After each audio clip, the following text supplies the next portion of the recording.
Welcome back to the All Blue New York Giants podcast. I'm your host, Aidan Nolan, and we're doing it solo here again because we have breaking news as of Monday.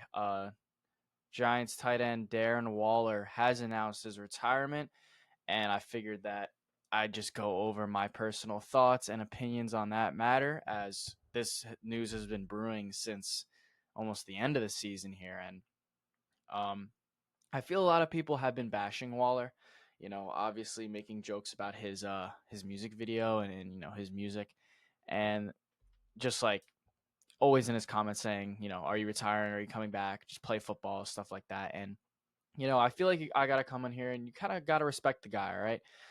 Darren Waller was leading the Giants in yards per game and NFL tight ends in receiving. Um, before he got injured, and he played 12 games. He came back and was limited on a pitch count, but also the Giants were super out of the playoffs at that point, so it didn't matter, so to speak. But you still have to respect him. He was great work ethic. He came in every day. He didn't miss a single offseason training camp or offseason mini camp or any offseason activity last year. And he came in and he did really well. We knew he was going to get injured. He ended up missing 4 or 5 games. And he was very uncertain coming to this year, and you got to respect him as a person, not as a football player.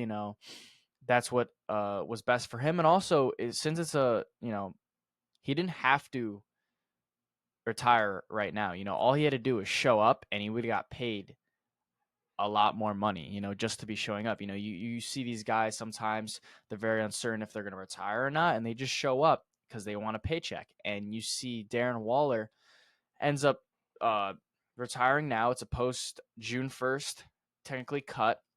So that saves the Giants about 11.6 mil in cap. So, he didn't just show up to get a check.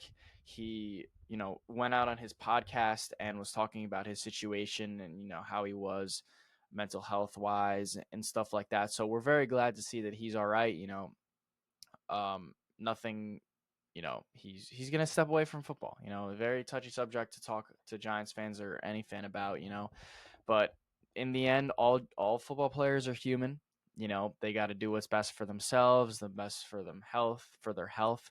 So in the end, we just got to respect what Waller has to do, and that's what he did. So a lot, that's what I'll touch base on there, and I'm gonna go into how that affects the tight end room. Now, one thing that I've really been looking out on, and I've been texting Angela about this a lot, is how the drafting of Theo Johnson plays into this a lot. I feel like a lot of Giants fans weren't expecting Waller to come back, and I didn't expect him to come back either. As he was on the fence, his whole thing with his personal life and whatever, what have you. I feel like you could have seen this coming from a mile away. It was just a matter of when is he going to do it. And you take a look at any other Giants podcast there is, and they would agree. So what it comes down to is now, what is the tight end room going to look like, and what does that mean? So Giants knew, actually, I don't know if he'll start, but Theo Johnson is in a great position here. Theo Johnson, we talked about him for the draft. Great, huge, has the frame. 6'6", tall tight end, can block, can run routes, is able to create separation off of his routes. But the main thing is he can block. Like, we love Darren Waller to death, and I'm not going to bash him or anything, but he was more of a, when he was on the field, if he was blocking, he's going to get beat, and I think having these tight ends that are capable of doing both. So you have Theo Johnson, let's say he starts, as a rookie, or Daniel Bellinger. We've seen him. He's coming into his third year. I really liked him as a tight end. We've seen him have some play his first year, and he definitely was DJ's security blanket, was able to put up some yards. And I still think, another 6'6" guy that can block once again. So now we have two tight ends here that can catch the ball, can make plays, and they also can block. So, low key, that's a pretty big plus. Waller definitely had his upside as a receiver. However, it's good to be versatile as your tight ends and having them be able to block, having them be able to go out and catch pass, go out in there and create separation on the safety, or if they're on a linebacker, or whatever. But I really think that those two guys are locked in, and we could see very huge seasons out of them. I'm very excited for Theo Johnson. If someone asked me, who are you excited for outside of Malik Neighbors, I would say Theo Johnson. Obviously I would say Theo Johnson or Tyler Nubin, or sleeper pick is Tyrone Tracy, but I'm not going to talk about him here in this pod, as maybe I'll talk about him a little later. But so those two positions, I feel like every Giants fan knows those positions are filled. Now, what about the rest of the tight end room? Right now, we have Jack Stoll and Chris Manhertz. Both are known for blocking. So this tight end room is not going to have any problem blocking. I think you really need that. As the situation with O-line is kind of up in the air, and I will touch on that in a little bit. It's good to at least know that your outsides, if we're running if we're running 12 personnel, or something like that. It's good to know that the tight ends are able to hold themselves and not be like, okay, run away because he can't block. Same thing with Evan Ingram. I feel like we had Evan Ingram as tight end one. He wasn't the best blocker.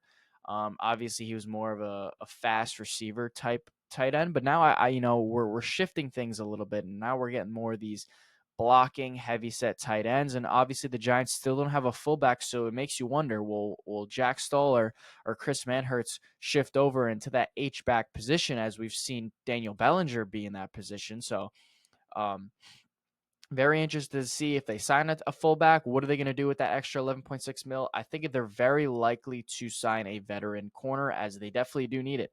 I know I'm jumping all over the place, but we're one injury away from Deontay Banks to having a very young, unsure secondary, and secondary and O line. We were coming to the offseason saying those two are the positions of need, and here we are. And I still think, even though you addressed it with Tyler Nubin at safety, you still have Jason Pinnock, who's pretty good.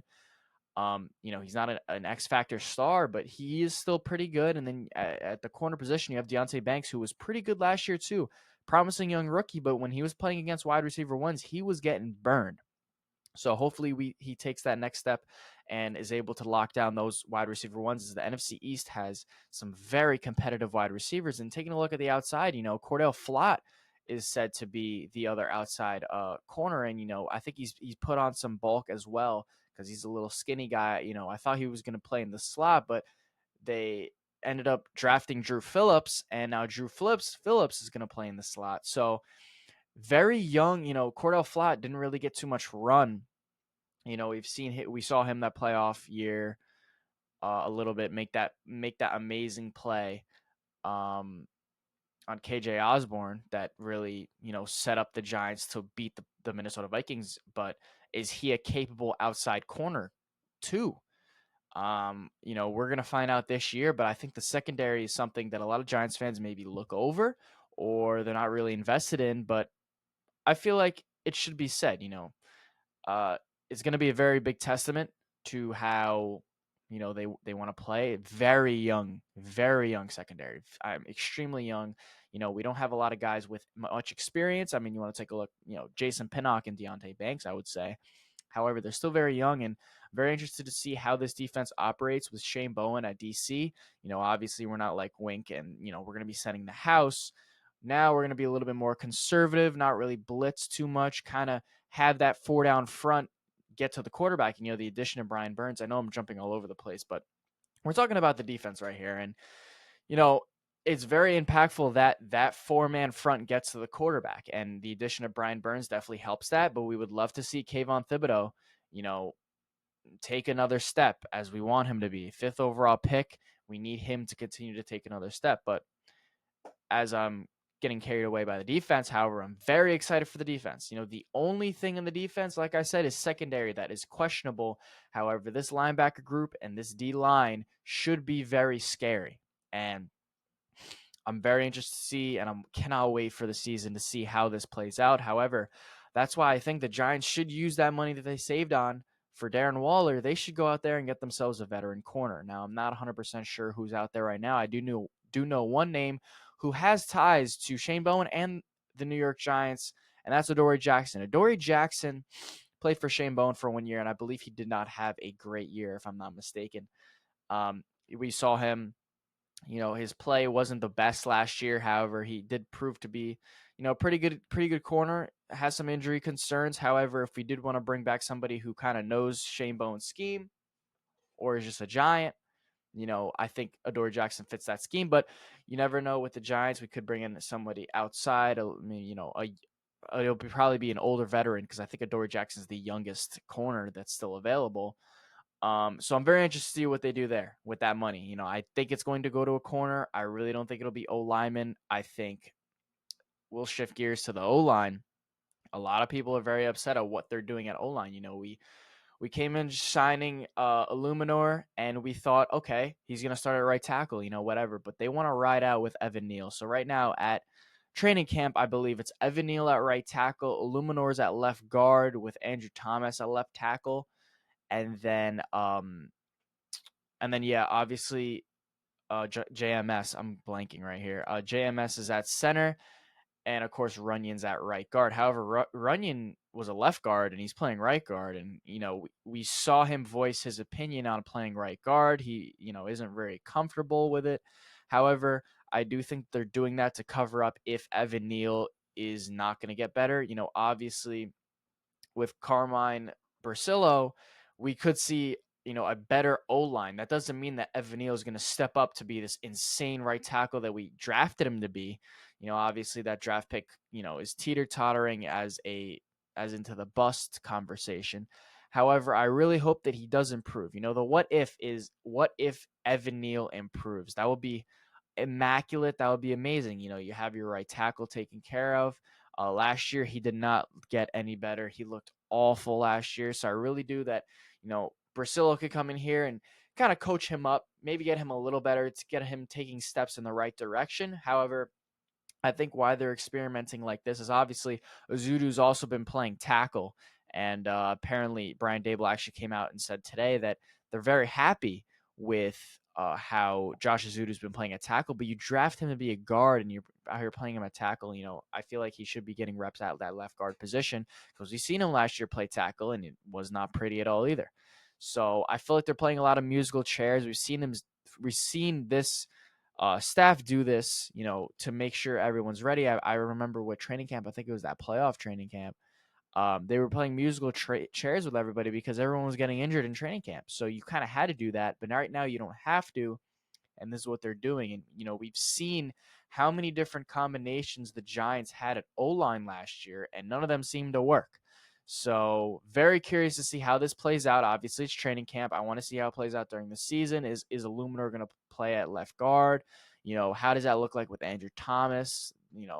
How is the run block going to look? Scheme wise. So there's a lot of question marks on this Giants team. However, we do have some definitive answers, and I feel like this team, I'm not as prepared to make a record prediction as I am last year. Last year, they did take a step the year before, and we're kind of coming in here like, okay, can we get some things done as we've upgraded some of our positions that weren't really good. And now we're coming into a year, maybe we could get something going. And that first week kind of just took all our wind out of our sails.